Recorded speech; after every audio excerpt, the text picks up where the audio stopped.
Hi, Carly. Hi. How are you doing? I'm well, thank you. So looking forward to tonight. Yeah, it's great to meet you. It's good to meet you too. I was going to say it was a big day yesterday. Fuller House came out. You sang the theme song. How amazing was that? I mean, I'm so bummed I haven't seen it yet. Okay. But I did get to meet the producer and creator of the show last night. He came to see our Anaheim show, so we got to meet him afterwards, and we actually did a little sing along to tune on the bus together. Now, you're in San Francisco. Have you had a chance to check out the actual Full House in Alamo Square?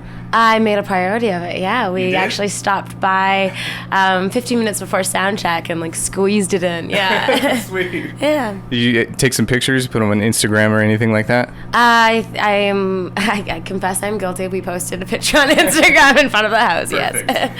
All right, so you were so good as Frenchie in Grease Live. Thank you. Do you have any other plans for more acting, something along those lines? I mean, one of the great mysteries of my life has just been the curveballs that have been thrown my way. So I have no immediate plans for acting. I think Cinderella and Grease kind of fell into my lap and just so happened to be a great sort of secret passion of mine. Right. But career-wise, my main focus has always been sort of on my music project, and anything that fuels and sort of adds to that fire is great. Right. Yeah.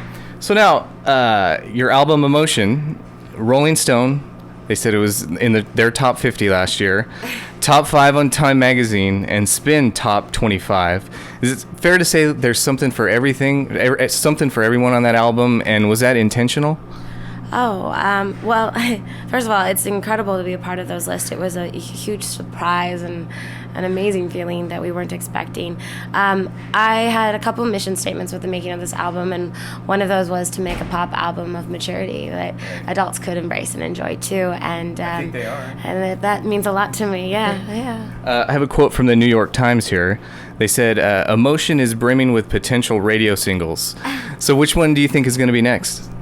I don't know. Is there one that you would like to choose? I mean, to be honest, the other sort of mission statement in that long list of dreams and sort of talking it out before the album was created was that there not just be focus on one single or two singles, and that this really be an album that had a full selection of songs to highlight. So we've purposely been doing kind of videos that aren't even singles to just sort of pay more creative attention to the whole album as its scope. Absolutely. Warmblood, that's my favorite. Really? Yeah, absolutely. I think it's one of my favorite ones to do live, actually. Is it really? So Yeah. you're gonna do it tonight? We will, yeah, Sweet. yeah. Where did that song come from? Oh God, that song had a bit of a journey in itself. It began as a song that was actually Warm Love Feels Good. I can't control it anymore. And it was a tune I began writing with some of my creative partners in Vancouver, Canada, Joe and Tino, who are also part of Didn't Just Come Here to Dance, two very different songs. Sweet. And then much later on, I was in a session with Rostam from Vampire Weekend. Right. And he had just sort of played a couple sort of notes, and this idea kind of popped back into my head, and I showed it to him, and he misheard me. He thought I said warm blood feels good, and right away we were like, that's creepy but kind of cooler, and we worked off of that, wrote new verses together, and had an entirely different product by the time we were done. Sweet. What are you most looking forward to the rest of 2016? I think this tour itself is just it feels kind of like a landmark for me. There's always a feeling of reaching in this career that I think gets really tiring, where you're like, this is great, but I want more, and I want more, and I gotta work for this next. And just getting to be in these audiences space for a minute and feel that energy and see them kind of singing along to stuff, it feels like such a victory, something that I've dreamt about since I was a little girl, and I can't picture a better tour than this. So you're at a great point in your career right now. What would you, if you had the opportunity to go back and tell the 20-year-old you some sort of advice, what would you say to yourself?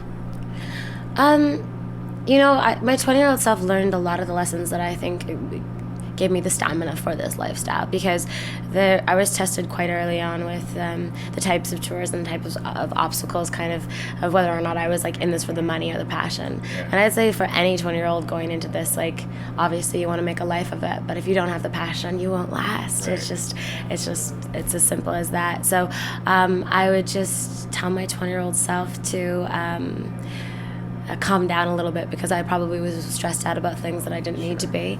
But I would be proud of my 20-year-old self for like sticking it out, you know? I don't know, a little bit of both. Yeah, totally. Yeah. Any advice for any upcoming singer-songwriters?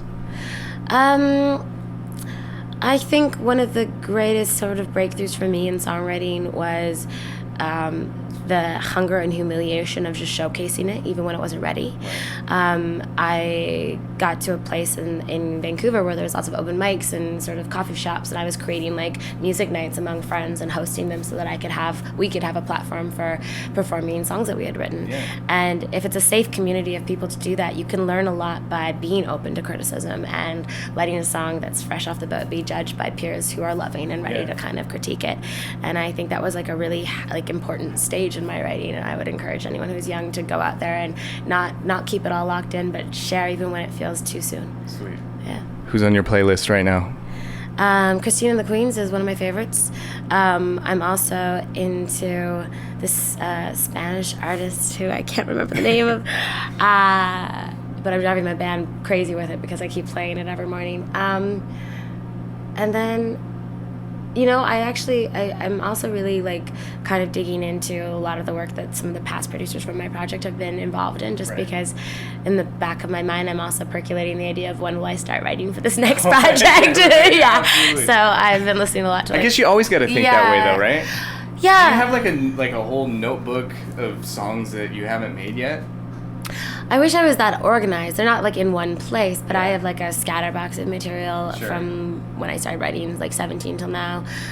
Even today we did a talk about the song When I Needed You in one of these sort of songwriting circles and how it all came to be, and it kind of came to my memory that the bridge from that song I had written when I was 17. It's just, I think that everybody's process is different, but for me it's always been about collecting as many ideas as you go, and perspective will do what it's supposed to and show you the ones that need to be looked back at again and that really have something to them, and the rest were just kind of, I don't know, the journey to get to those spots. Well, thank you so much. Yeah, thank you.